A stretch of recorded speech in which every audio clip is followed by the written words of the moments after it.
Okay, class, 6.3, example 3. Again, we're still solving by completing the square. There's no way to factor. There's nothing that'll multiply to 1 that'll add to 3. So therefore, we need to use our completing the square. So let's get our x terms by itself.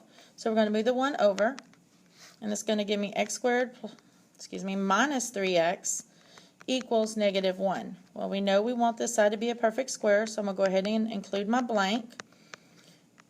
Equals the negative 1, and what you do to one side you have to do to the other. So let's take, let's find what's going to go in that blank. And remember, it's 1/2 times our b term. Well, what's our b term on this problem? It's the negative 3.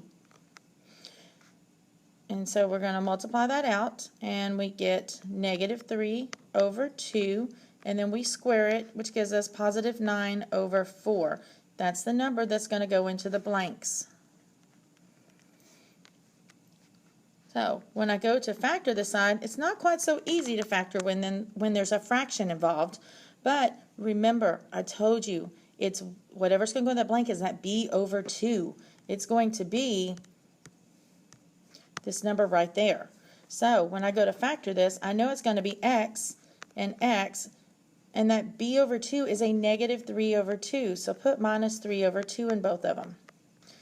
Equals. Now this side isn't quite as easy because you're adding with fractions. And how do you add fractions? We've been doing this for quite a while now. That's right, you've got to have that common denominator. So you know that up here this is a negative 1 over 1 plus 9 over 4.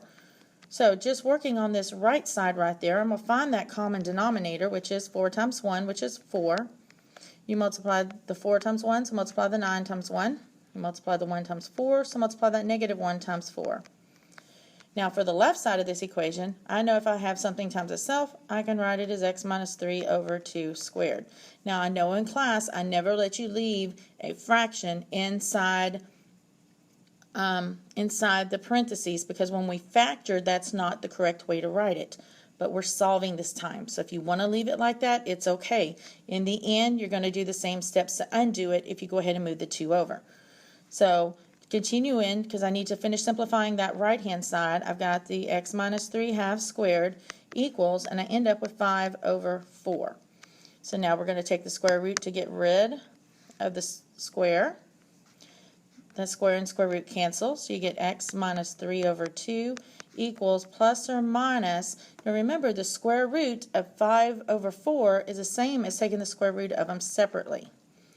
And so I need to work this out a little bit before I continue solving for x. So I'm going to come back up here, and I'm going to rewrite my problem. So it was x minus 3 over 2 equals plus or minus the square root of 5 over the square root of 4.